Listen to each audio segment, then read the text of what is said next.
welcome to the update. I'm Michelle Stevenson. Well, the government claims its decision to allow United States beef imports back into Australia is separate from its push for an exemption from American tariffs. Now, Labor has dropped restrictions on US beef, which were originally introduced to shield local farmers from mad cow disease. The government officials believe their American counterparts can now manage that biosecurity risk. Now, Agriculture Minister Julie Collins says it has nothing to do with tariff negotiations. This decision has been purely based on science and a rigorous assessment by my department. Our biosecurity risk assessment process is very robust, and I have faith in the officials in my department to do this appropriately. Now, the Nationals are demanding an urgent review into the federal government's decision. Leader David Littleproud says there's no doubt that it has been rushed. We are talking about families' well-being in this country, that we can give them confidence that things like TB and BSE will not come to this country. That is a government's responsibility. Well, the US have released a statement saying that they welcome the move. The lawyer representing a group of Australian women who were strip searched at Doha Airport expects they won't have their damages case heard until next year. The federal court has paved the way for the 5 women to sue Qatar Airways after they were medically examined without consent back in 2020.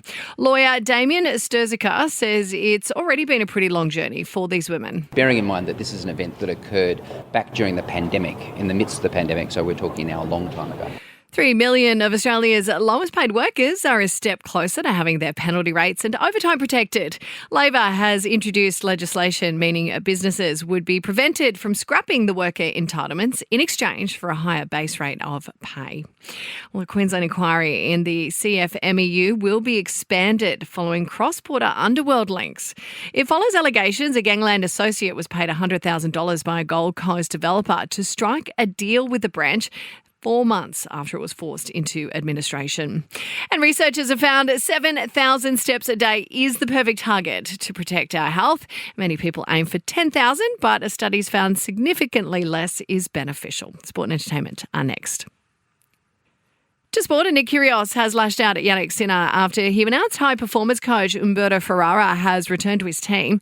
The fitness coach has been rehired 12 months after he was cut loose in the middle of Sinner's doping storm. And Wallabies coach Joe Schmidt has named a beefed-up squad for the second test against the British and Irish Lions. In your entertainment news now, and the doctor charged over his role in Matthew Perry's death has pleaded guilty. He now faces up to 40 years behind bars for supplying ketamine to the Friends star. Chaperone has teased her new song, The Subway, which tells the story of a failed relationship. The singer offering a 30-second preview of the clip to fans online ahead of its highly anticipated release next month. And Cardi B is heading to court over that viral microphone throwing incident in Vegas 2 years ago. The fan who was hit by the mic suing the rapper for assault and battery. And that's the latest from the Nova Podcast News team. We'll have another episode of The Update for you tomorrow. I'm Michelle Stevenson.